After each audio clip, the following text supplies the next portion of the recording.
preacher and a rabbi go fishing on a lake.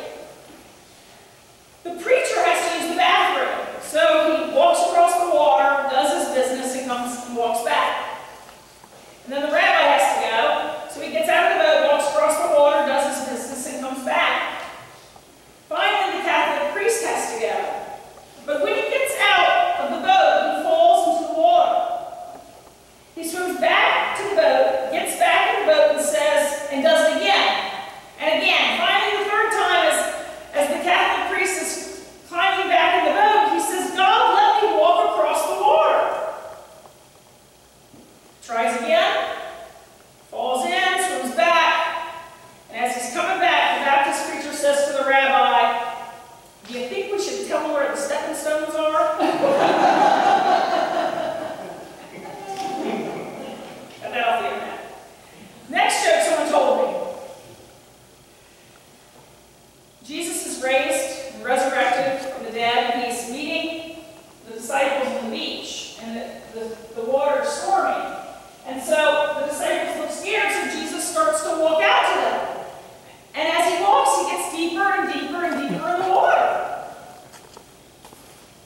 And he walks back on shore, and he says to his father, Father, why can I not walk on water like I did before? And God says, you didn't have holes in your feet.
When it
we got home.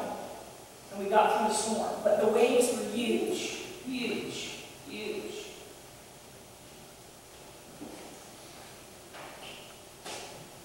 Change to a cruise ship, which some people go often on. The church, from a very early time, compared itself to a ship. Not a boat, a ship. Now think of a cruise ship. You have a conglomerate of all these different people, all doing their job on the cruise ship, right? Well, you sit on the deck and drink your strawberry daiquiris. One day I'll do that. And all these people do the same thing, day after day after day, don't they? Somebody waits the table, somebody cleans the deck, somebody does this. And that is like the church. We are a conglomerate of different people who all have different gifts to do different jobs. Now on the cruise ship, if someone decides to set off on their own or mutiny or not do their job, what happens to the cruise ship or what happens to the ship? It falters, doesn't it? It doesn't work as well. When everybody's doing their job, and the wind and the weather is glorious, it is phenomenal to ride, isn't it? Phenomenal. But when the storms come up and the people don't do their job, it gets a little more dicey. Well, that's the way the church works. You all are all the people on this ship called the church, of which Jesus is our captain, and you're all asked to do different things. Now, I used Elsie Barton as an example at 8 o'clock. Elsie is a phenomenal knitter, cross-stitcher, arts and craft person, same as Winnie Gallup, and they can do that. But Kurt, can you knit? You can't knit, Kurt? Not this week. Dave, can you do crochet? No. No. Charlie, can you quilt? No. No. Well, thank goodness you're not asked to do that, right? You have your gifts also. Charlie is our metal man. And this week he became my taxi driver. And he took someone to the hospital, to a doctor's appointment for me. You all have your different tasks, and all the different things you do help our church to run smoothly. Now here's the important part. In the storms of life and what's around us in the world, we are called. Jesus calls us out of the boat. He calls us to take risks in the name of the gospel. He calls us to try new things, even when we don't know how to do them.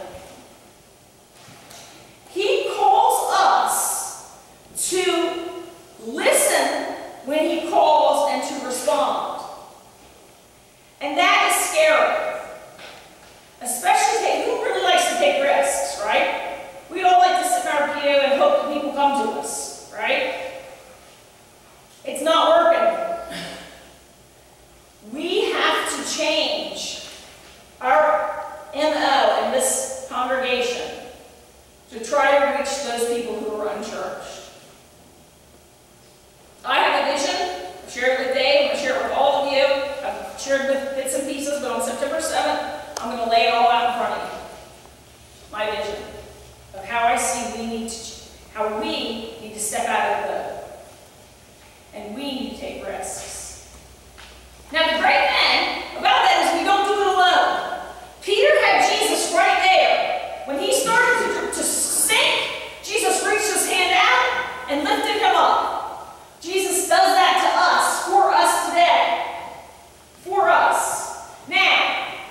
And there are no stepping stones down there, like the rabbi had to step on. But Jesus is calling me to step out in the water. It's scary. Very scary.